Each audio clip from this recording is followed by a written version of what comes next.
Bonsoir, ravie de vous retrouver pour de nouvelles confidences. Mon invitée de ce soir, vous allez la découvrir. Il y a ces femmes dont la voix rassure et puis il y a celles dont la voix réveille. Mon invitée de ce soir, elle fait partie de celles qui vous obligent à regarder le monde autrement, avec courage, avec lucidité, mais aussi avec beaucoup d'humanité. Auteure, femme engagée, mère, citoyenne, elle a traversé les tempêtes médiatiques, les polémiques, la violence des mots aussi, sans jamais renoncer à ce qu'elle est. Aujourd'hui, elle nous ouvre ses silences. Nathalie Ohana, bonsoir. Bonsoir Nathalie. Merci d'avoir accepté notre invitation. Merci. Ravie de vous retrouver dans nos confidences. D'abord et avant toute chose, ça ne devrait pas être trop difficile. 3 mots pour vous définir. Authenticité, vérité, humanité. J'étais sûre que ce ne serait pas compliqué. Moi, je vous ai rencontré à travers un livre, Nathalie. Il y a quelques années maintenant, 3 ans. Crois. Ce même livre qui est sur notre étagère de nos confidences. Un livre sur, avec, pour votre maman, après son décès. Est-ce que c'est à ce moment-là que vous découvrez l'écriture, que vous avez un rapport avec l'écriture plus profond ? C'est un rapport avec l'écriture que j'offre au monde. Mais c'est un retour aux sources. C'est-à-dire en fait, j'ai toujours voulu écrire, j'ai toujours écrit, mais j'ai surtout écrit dans ma tête. Et au décès de ma mère, en fait, j'ai eu une espèce d'abîme qui s'est ouverte et il fallait que je saute. Il fallait que je saute pour surmonter le chagrin et il fallait que je me révèle. Il fallait que je devienne qui je suis. Et c'est votre mantra, ça en parlera tout à l'heure de ce qui vous occupe et ce qui occupe vos journées plus aujourd'hui. Mais devenir qui on est, c'est le vôtre de mantra, mais c'est aussi celui du judaïsme d'une certaine façon. Ouais, pour moi, c'est le sens. On est venu sur Terre pour devenir qui on est et ça demande du travail. Les animaux, quand ils viennent sur Terre, ils se posent pas la question. Le lion, il reste lion. La fourmi, elle reste toute sa vie fourmi. Elle se dit pas, je vais être autre chose. Nous, c'est hyper difficile parce qu'en fait, on doit fendiller une écorce. On doit ouvrir quelque chose à un moment donné. On doit partir à la conquête de qui on est. C'est un travail difficile, exigeant, mais je pense que c'est le plus passionnant de la vie. Donc moi, au moment du décès de ma mère, il y a eu cette ouverture et pour pouvoir être au contact de ma force, ma puissance, il fallait que je devienne qui je suis. Et c'est à ce moment-là que... Et c'est passé par l'écriture. C'est passé par l'écriture parce que chez moi, les mots ont un raffinement, une tendresse, une poésie que l'oralité n'a pas assez. Et puis... Voilà, les choses vont trop vite dans la vie de tous les jours et l'écriture, c'est le temps qu'on arrête. C'est ce lien qui vous rapproche le plus du judaïsme, ce lien aux mots, ce lien à l'écriture. On dit que les Juifs sont le peuple du livre, ou il y a encore autre chose, ça va au-delà. Alors, l'histoire avec le judaïsme, c'est une histoire compliquée. Je fais partie de ces Juifs intuitifs. Ça veut dire quoi ? Le rapport à Dieu, chez moi, il est extrêmement intérieur, intime, secret et de l'intuition. Je pense que je tiens ça de ma mère. Donc, j'ai pas appris le judaïsme dans les livres. J'ai pas été dans une école juive petite. J'ai appris l'hébreu très tard, en venant en Israël. En revanche, ce que je ressens, c'est vraiment le lien, le chemin vers l'âme. Et quand je suis connectée à moi, alors je suis connectée à Dieu. Je ne peux pas être connectée à Dieu si justement je n'ai pas fait ce travail de me connecter à mon vrai moi qui passe par le « deviens qui tu es ». Quand vous faites, on en reparlera tout à l'heure, mais vos séances de coaching, quand vous aidez justement chacun, chacune à devenir qui il ou elle doit être, c'est ça que vous essayez de creuser, d'amener. Oui, c'est mon obsession. En fait, on porte en nous une vérité qui est comme un code secret, presque comme des hiéroglyphes qui sont écrits dans nos génomes.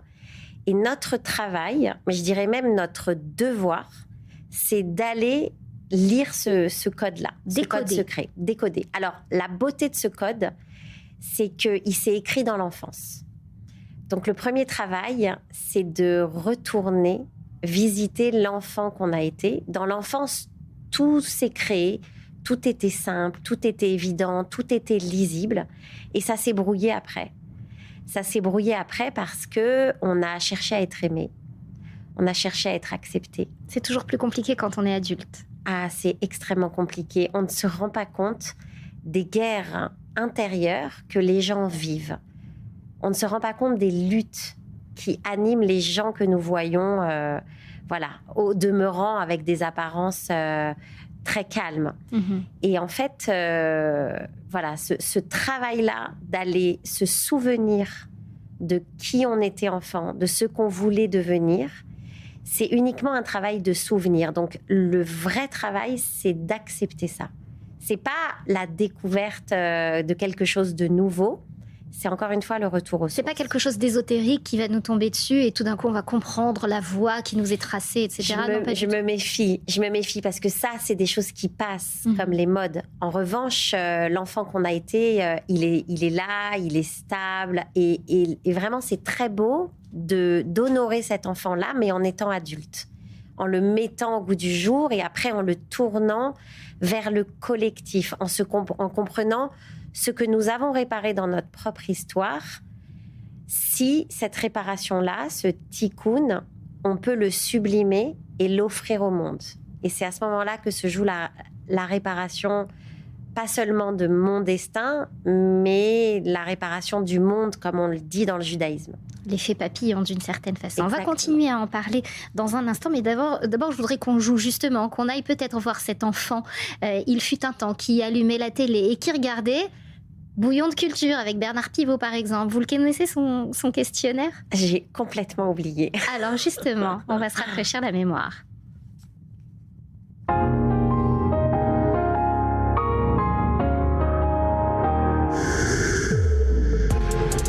Question. La première réponse est la bonne et il n'y a évidemment aucune mauvaise réponse. Nathalie Ohana, quel est votre mot préféré ?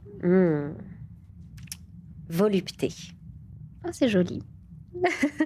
Le mot que vous détestez ? Sarcastique. Votre drogue favorite ? La lecture. Le son, le bruit que vous aimez ? Le café qui coule. Le matin au réveil ? Ouais. Le son, le bruit que vous détestez ? Quand mon vélo crisse sur les cailloux. Oui, on vous voit beaucoup à vélo sur les réseaux. C'est le mouvement, c'est important. Exactement. C'est le mouvement et puis c'est l'équilibre. Il faut toujours pédaler, sinon on le perd. Votre juron, votre gros mot ou votre blasphème favori ? Purée. On s'attendait à autre chose, mais c'est ça qui me vient souvent. Un homme ou une femme pour illustrer un nouveau billet de banque ? Quelqu'un qui aurait une aura particulière à vos yeux et qui mériterait de figurer sur un billet de banque. Je dirais que ça serait pour moi Christian Bobin. Ah, poète français. Vous aimez beaucoup ces citations, ces phrases qui vous sont restées. Une citation peut-être qu'il a dite pour le faire connaître à ceux qui ne le connaissent pas dans on a tous son trésor et sa blessure au même endroit. Le métier que vous n'auriez pas aimé faire, Nathalie ? Médecin. Pourquoi ? Vous pensez d'une certaine façon avec un A. Ouais, mais j'arrive pas à supporter la souffrance physique. La plante, l'arbre ou l'animal dans lequel vous aimeriez être réincarné ? Un papillon. Un papillon ? Ouais. Justement pour l'effet dont on parlait tout à l'heure ? Pour l'effet dont vous avez parlé, pour la diversité de leurs couleurs et puis surtout pour la légèreté. Si Dieu existe, qu'aimeriez-vous après votre mort dans très longtemps ? L'entendre vous dire. Tu as bien travaillé. C'est un travail que de réparer les autres et que d'aider les autres à se trouver. C'est un poids parfois. C'est une responsabilité, mais en fait, moi, je fais pas les choses comme on croit que je les fais. C'est-à-dire que on parle beaucoup du coaching, on parle beaucoup de l'écriture. En fait, moi, je vis. Et dans cette vie-là, je croise des gens, je croise des missions que je prends et que je fais, mais je les professionnalise pas vraiment. C'est intéressant ce que vous dites, excusez-moi de vous interrompre, parce que vous avez eu plusieurs vies d'une certaine façon. Ouais. Il y a eu la vie avant Israël, où vous étiez dans un milieu complètement différent de celui que vous abordez aujourd'hui ici en Israël. Ouais. Les milieux du commerce, par exemple, et les milieux aujourd'hui de l'introspection, de l'épanouissement de soi. ils sont complémentaires ou ils s'opposent? En fait, je crois que rien ne s'oppose à rien. Le métier du commerce, je l'ai fait parce que je parlais des langues et que j'aimais les gens. Donc, c'est la même intelligence émotionnelle qui me guide. Je pourrais faire, je pense, n'importe quel autre métier que ceux que je fais aujourd'hui. Mais simplement, mon chemin de vie, il est extrêmement simple. C'est que ce que j'ai compris moi-même, ce que j'ai réparé, ce que j'ai réussi à traverser, alors je le transmets à mon tour. Donc, j'estime que l'ALIA a été un chemin voilà, avec énormément d'apprentissage. La plus grande école de coaching, c'est l'ALIA, c'est Israël. On en parle souvent, justement, dans cette émission, parce qu'on est amené à rencontrer beaucoup de gens qui ont franchi le pas et qui ont décidé de s'installer en Israël. Est-ce que vous avez le sentiment que vivre ici en Israël, c'est un espèce d'accélérateur de vie, de dépassement de soi, d'introspection? On se pose beaucoup plus de questions et des questions peut-être plus intenses ou plus profondes ici? Israël, c'est un pays où le mensonge va avoir du mal à survivre. C'est le pays du émet, de la vérité. Et dans ce chemin de vérité, Israël appuie sur nos failles. Israël nous fait dégringoler de notre ego social, de ces vies qu'on aurait pu construire en France. Moi, ce que j'ai compris en Israël, c'est que l'ego social, c'est un feu de paille. C'est-à-dire qu'on peut perdre son travail du jour au lendemain. Mais si on a travaillé sur qui on est vraiment, au niveau de son essence, de la personne qu'on a envie de devenir, de la lumière qu'on a envie d'apporter, on n'a pas besoin de se cacher derrière un ego social. On n'a pas besoin de cette vitrine. Donc, en fait, en nous déstabilisant, quand on arrive, en nous faisant perdre nos repères, Israël nous aide. Parce que le pays nous oblige à aller chercher une vérité qui est beaucoup plus intérieure, qui est beaucoup plus authentique. C'est ce qui s'est passé pour vous quand vous êtes arrivée? Quand je suis arrivée, j'étais une femme d'affaires qui avait fait une grande école de commerce, qui avait fait une Hippocane, une Cannes, qui était très éduquée. Et effectivement, j'ai été... Voilà, ce qui est beau dans la vie, c'est l'inattendu. Je ne m'attendais pas à devenir ça. Et en même temps, c'était évident que je devienne qui j'étais vraiment. Donc effectivement, Israël a été un laboratoire d'expérience, a été un accélérateur dans ce deviens qui tu es dont nous avons parlé. Israël m'a fait tomber, me fait encore tomber. C'est pour ça que j'aime bien le vélo. Parce que Israël, c'est le mouvement. Israël, c'est passer d'un projet à un autre. Donc, c'est un mouvement, mais c'est quand même un mouvement organisé selon une direction. Et cette direction, c'est quoi? C'est le sens qu'on veut donner à sa vie. Donc, moi, j'aide les gens à trouver ce pourquoi ils sont faits. J'aide les gens à clarifier leur vocation, leur raison d'être, leur mission de vie. Et cette mission de vie ne peut pas se dissocier de ce qu'on appelle en hébreu le tikkun, la réparation. Je pense que depuis le 7 octobre, on est dans une ère du dévoilement.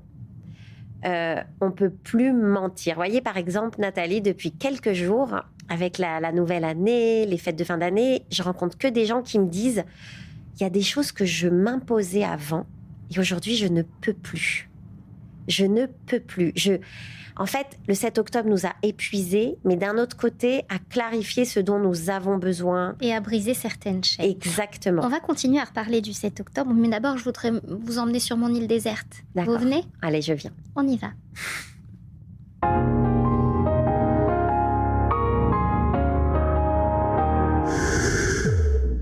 Sur l'île déserte de nos confidences, on emmène plein de choses qui nous sont importantes. Mais en particulier un livre. Quel serait le livre que vous choisiriez pour égayer les soirées sur cette île déserte? Alors, j'ai le droit qu'à un livre? Ouais, c'est compliqué. Ouais, c'est compliqué. Je vais choisir un livre. En fait, pour moi, un bon livre, c'est un livre qu'on relit sans cesse. Je crois que je vais choisir Le Monde d'hier de Stefan Zweig. Ok. C'est un livre à la fois historique, qui est une prophétie. C'est un livre dans lequel Stefan Zweig, finalement, ressent la catastrophe de la Seconde Guerre mondiale et de la Shoah, mais l'écrit avant. Et en fait, pourquoi j'aime ce livre? Bon, d'abord parce que c'est une langue très riche. Moi, je suis germanophone, donc je parle allemand. J'ai étudié la littérature allemande, donc j'ai eu la chance de le lire dans le texte. D'abord, c'est une langue magnifique, c'est une langue poétique.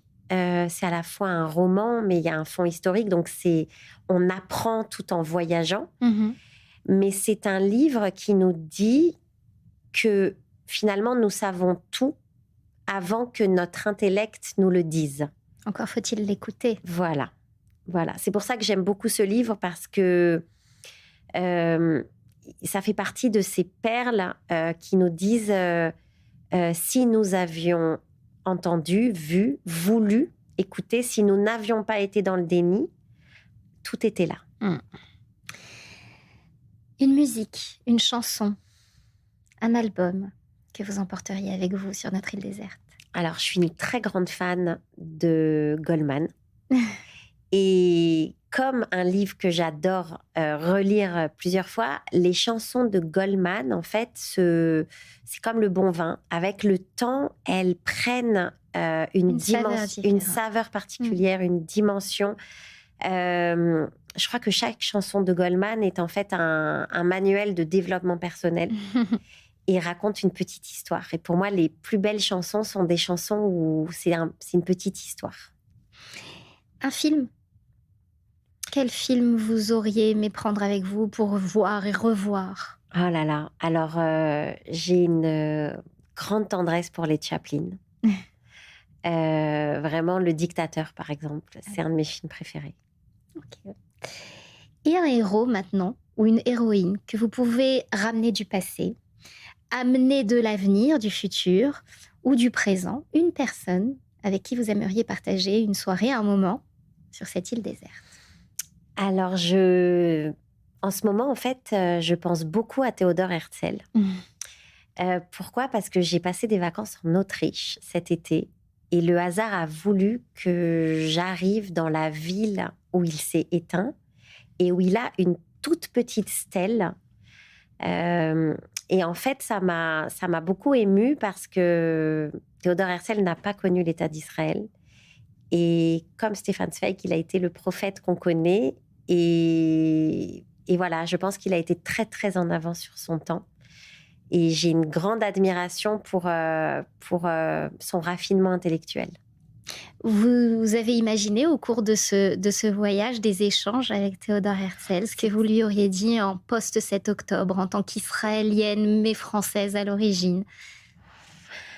Déjà, en fait, il avait raison. C'est-à-dire qu'il avait raison parce que, comme Stefan Zweig, il avait su entendre, sentir les bruissements d'une époque avant tout le monde. Et je me suis rendu compte, en fait, en m'intéressant à son histoire personnelle, que les plus grands héros sont des gens qui ont été vus comme des fous à leur époque, des gens qui ont été à contre-courant. Et j'ai beaucoup d'admiration pour ces gens qui, voilà, il avait tout à perdre, c'était un bourgeois, il n'avait pas besoin d'écrire ce livre, de se mettre dans cette histoire-là. Et pourtant, il a été extrêmement courageux. Il a quitté justement son fameux ego social. Et il a cru en cette voix intérieure. Exactement. C'est vraiment, on est de l'ordre de l'instinct dans la prophétie.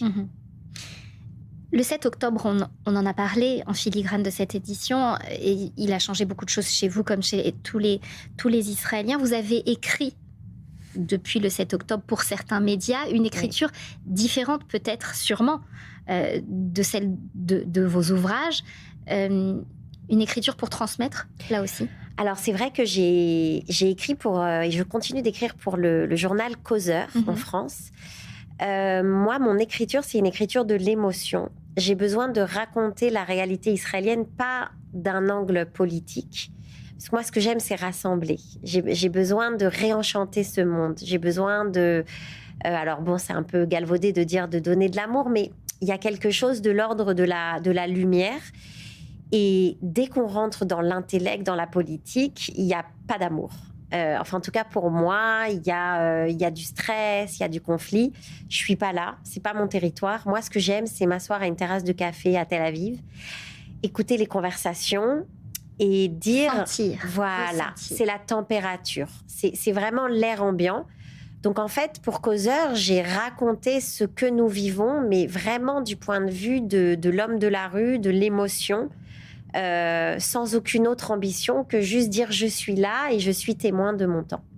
Il y a eu des réactions qui vous ont touché, perturbé? Oui. Alors, en fait, j'ai été beaucoup contactée par toute une frange du catholicisme en France qui m'ont dit qu'ils avaient besoin de la lumière d'Israël, qu'on était leur grand cousin, qui m'invite le mois prochain à aller à Paris sur un thème de vraiment Israël, lumière des nations, et qui me disent qu'il faut que les Israéliens sachent qu'ils sont avec nous. Et ça c'était complètement inattendu parce que, voilà, on vit des choses difficiles en étant en Israël. On a toujours la tentation de voir tous ceux qui sont contre nous. Mais encore une fois, c'est une histoire. Il faut voir ces lumières qui voilà. apparaissent souvent. Donc ça c'était intéressant. Et moi, c'est vrai que j'avais envie d'écrire pour des gens qui ne sont pas forcément juifs et qui s'intéressent à notre histoire et à ce qu'on vit dans ce combat entre l'obscurité et la lumière. Nathalie, vous connaissez la boîte de Pandore? Elle dit en général des choses qu'on n'a pas forcément envie d'entendre, mais nous, dans nos confidences, on a une boîte qui ne dit que de bonnes choses et qui ne pose que de bonnes questions. D'accord. On va vous demander d'ouvrir la boîte à questions. D'accord.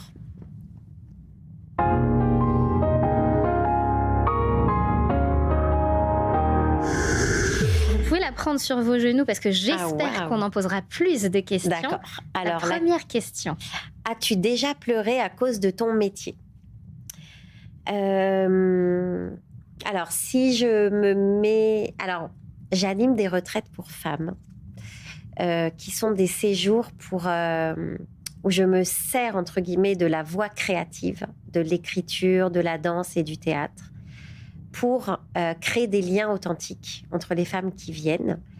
Et il m'arrive très régulièrement de pleurer, mais pleurer de bonheur. D'émotion, de joie. De joie. En fait, quand le beau s'invite, quand quelque chose d'inattendu vient nous percuter, quand les choses viennent de nos tripes et pas de l'intellect, quand tout simplement c'est tendre et poétique, alors je pleure. Une autre question? Oui. Elle en a plein, cette boîte. Elle est très pratique parce qu'on peut lui faire poser plein de questions sans en être responsable pour autant. Alors, si ta maman était assise ici aujourd'hui, qu'est-ce que tu lui dirais? Je lui dirais que je lui ressemble, finalement. Je crois on est beaucoup, parmi nous les filles, à vouloir prendre le contre-pied de nos mères dans la génération d'après, à vouloir être l'opposé de nos mères. Donc, si on a une mère trop protective, alors on est des femmes, on est très, très libres avec nos enfants et on leur permet tout. Si on a eu au contraire des mères un peu hippies dans les années 60, alors on veut... Et en fait, le fait d'avoir écrit ce livre m'a permis de comprendre à quel point je ressemble à ma mère. Alors, sous différents aspects, mais je suis sa digne héritière. Et c'est bien. Bah ouais. C'est pas quelque chose dont il faut qu'il faille changer ou qu'il faille non, faire évoluer. En fait, toute la problématique pour moi de l'écriture a été d'avoir peur d'écrire parce que pour moi, écrire, c'était abandonner ma mère. C'était lui dire que je passais de l'autre côté de la rive, que je l'abandonnais parce que ma mère n'avait pas les mots. Elle avait plutôt même les mots contre elle. Et que moi, je les avais avec moi et que du coup, je m'en servais à sa différence. Vous en parlez très bien d'ailleurs dans le livre, de cette différence entre vous deux qui aurait pu éloigner. Exactement. Et en fait, tout le travail que j'ai fait ces dernières années, c'est de me réapproprier l'écriture et la langue, mais pour englober ma famille, ma mère, et voilà, et d'abolir cette espèce de dichotomie qui est une dichotomie d'apparence. On essaye une dernière petite question pour la route. J'espère qu'on a le temps. La régie va me dire si on a le temps. Très rapidement, alors. On a quelques secondes. Si tu pouvais parler à la Nathalie d'il y a 15 ans, tu lui dirais quoi? J'adore ces questions. Je lui dirais qu'elle a raison de rêver. Je pense que le rêve est très, très important dans Et c'est le conseil que vous donnez à toutes ces femmes que vous essayez de suivre pour les aider à devenir qui elles doivent être? En fait, si on rêve pas, on n'ouvre pas le champ. Si on n'ouvre pas le champ, alors voilà, c'est dommage. Continuons à rêver. C'est très important. Ce sera le mot de cette édition. Merci beaucoup d'avoir été avec nous, Nathalie. En fin d'émission, on fait toujours un selfie. Je m'y prends toujours très très mal, mais c'est pas grave, on va le faire ensemble. D'accord, alors je viens. Merci beaucoup à vous d'avoir été avec nous.